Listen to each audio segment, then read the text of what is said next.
Hey, beautiful soul. Oh, welcome to Soulful Saturdays with Saylor. Around here, we cut through the noise, ditch the fluff, and dive straight into what matters: spiritual wellness, radical self acceptance, and unapologetic soulful living. Each week, I'll bring you truth with a side of sass, reflections that wake you up, and reminders that you are glorious. So, whether you've got your journal, your coffee, or that wild, messy bun, you are exactly where you need to be. So, imagine this with me for a second. You and I sitting at a cozy little coffee shop. You've got your drink in hand, maybe something a little fancy, maybe just your good old favorite. And somewhere between the first sip and the second, you look at me and say this: I don't know why I feel like I'm always having to prove myself. And I just kind of smile. I tilt my head and say, you don't have to prove a darn thing. So let me lovingly call you out just a little bit. Who are you still trying to prove yourself to? No, really. Is it an old relationship, a parent, a boss, an old version of yourself that didn't feel like enough? Because here is what I want you to hear. And I mean, really hear. The version of you, the one who knows her worth, oh, she's not out here auditioning for her life. She's not rehearsing conversations in her head before she says them. She's not adding extra explanations, just trying to be understood. She's not bending, twisting, and shrinking to make sure everyone else feels comfortable. No. She walks into a room, and she is the room. Not loud, not forceful, not trying to convince anyone of anything. Just grounded, certain, at peace with who she is. And instead of proving, she's allowing herself to be seen, even if someone doesn't fully get her, allowing herself to say no without the 10-minute backstory, allowing herself to take up space without apologizing for it. And can we talk about this one for a second? That over-explaining thing? That's not clarity, my friend. That is fear wearing a really pretty outfit. Fear that says, if I just explain it better, they'll approve. If I just give a little more, they'll accept me. But here's the truth: you don't earn your worth by exhausting yourself. You don't prove your value by over delivering. And you definitely don't secure your place in someone's life by abandoning yourself to stay there. Just going to let that land for a second. Because I know this isn't just something you do, it's something you learned, and you learned it well. But just because you learned it doesn't mean you have to keep living it. And if something in you right now is going, oh, that's me, good. Not because anything is wrong with you, but because we just found something real. And anything we can see, that we can feel, we can shift. So now let's talk about how this actually shows up. Because It doesn't come in loud. It doesn't wave a flag and say, hey, you're abandoning yourself. No, no, no, no. It sneaks in quietly, wearing responsibility, wearing kindness, sometimes even wearing love. And before you know it, you're in it. So let's start with this one. Over explaining yourself. You ever catch yourself giving a full on TED talk just to justify a simple no? Or how about someone asks you something and instead of saying, that doesn't work for me, you're like, well, I would, but I have this thing and then this other thing, and I just don't want you to think. And how about they ask for an answer, not your life story? And let's be honest, you're not explaining for clarity. You're explaining so that you won't be disappointed. So they won't judge you. So they'll still like you. Now, this one right here. Over giving to be accepted. Doing the most, showing up extra, going over and above. Not because you want to, but because you're hoping maybe now they'll see I'm enough. So you give more time, more energy, more of yourself. And somewhere along the way, you start running on empty. And the hard truth, even when they don't appreciate you, or when they do appreciate you, it still doesn't fill that space, that void, because you weren't meant to earn your worth that way. No. And this one is sneaky. Performing instead of being, smiling when you're drained, agreeing when you're not aligned, nodding along while your inner voice is like, we don't actually feel good about this.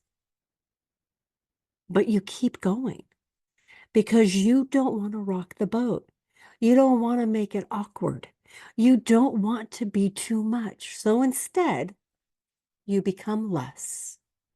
And that right there, that's the cost of keeping the peace.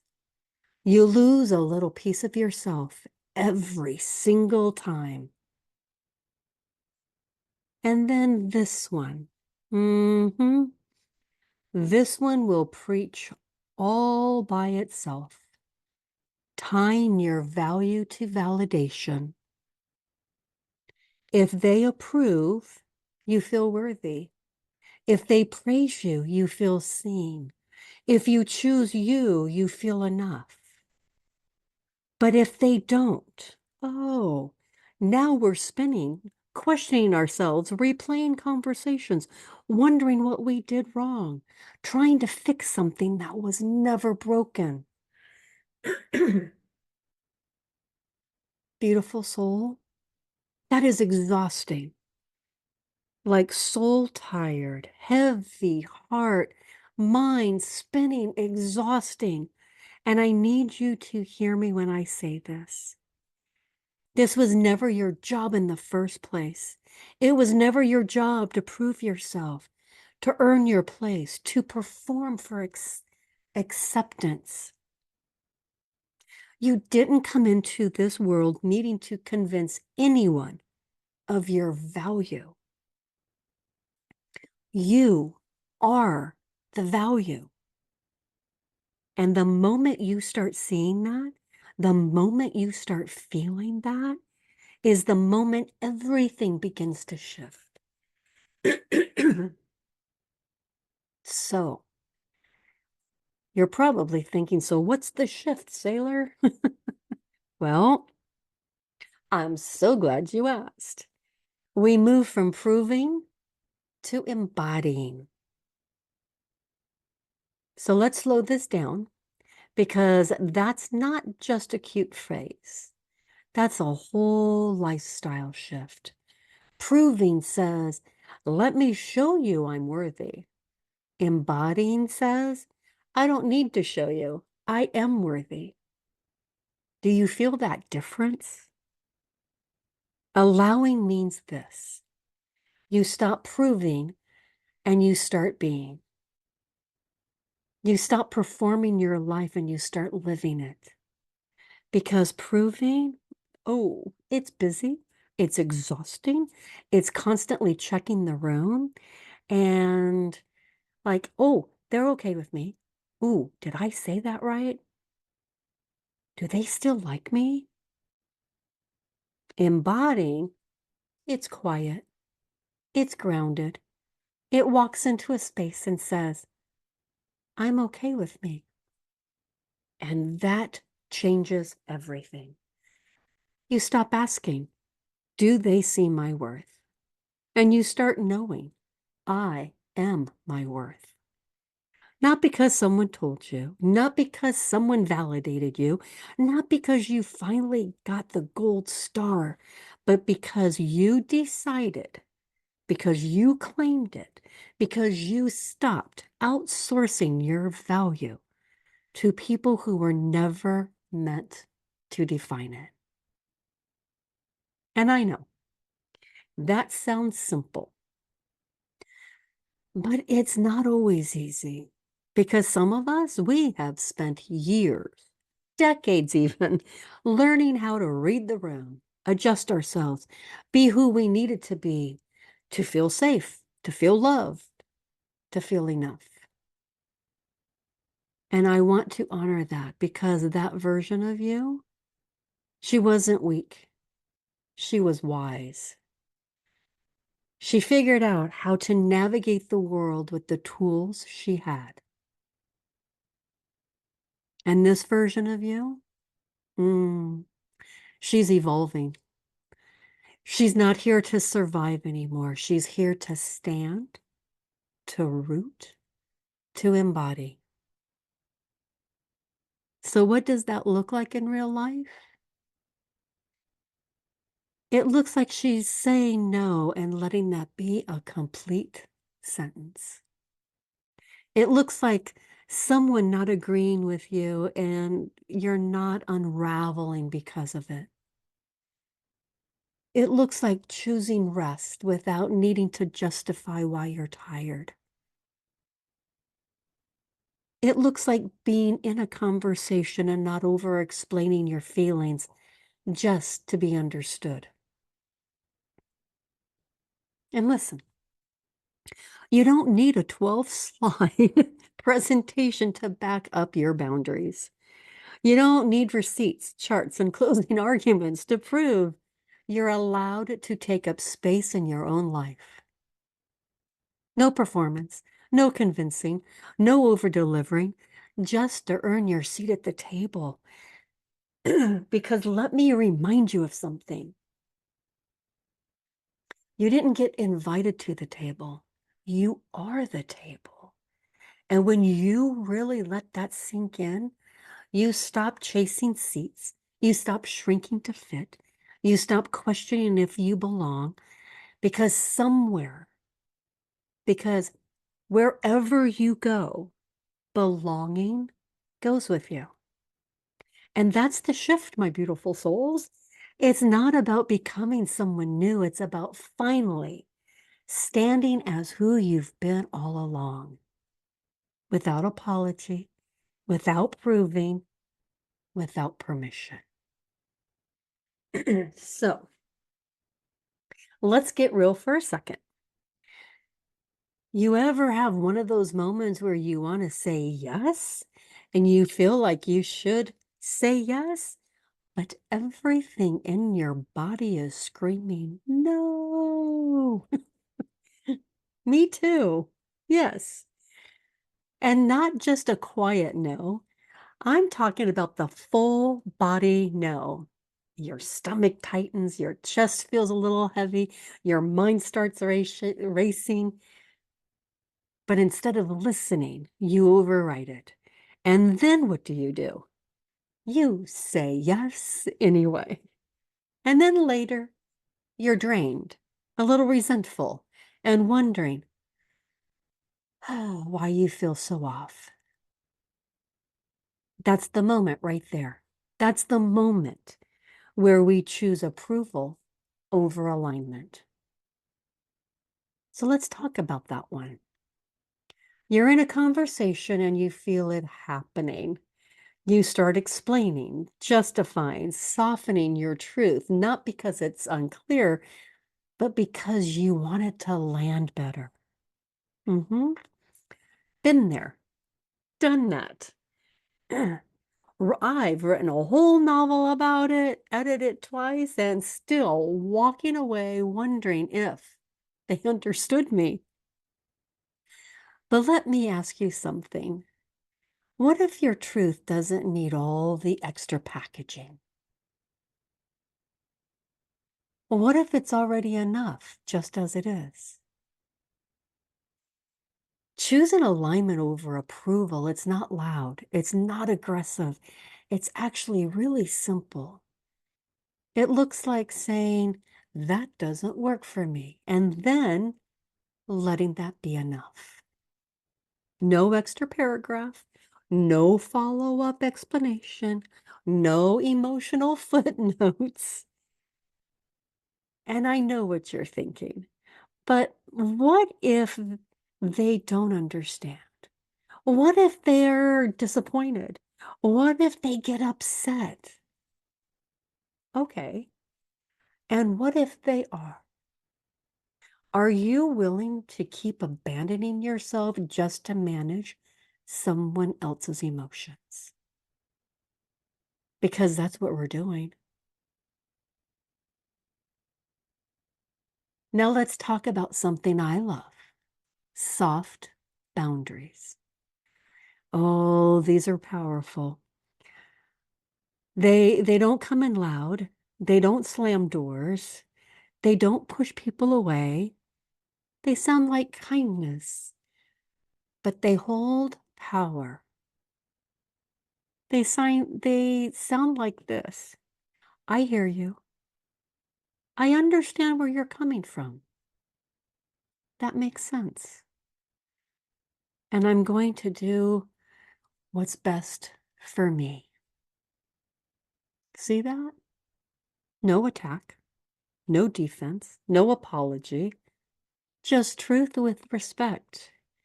And here's where it gets really beautiful. You can stay connected to someone without abandoning yourself. You don't have to choose between being loved and being true to who you are, because for a long time we thought it was one or the other. If I'm fully myself, they may not accept me. If I see what I really feel, I might lose the connection.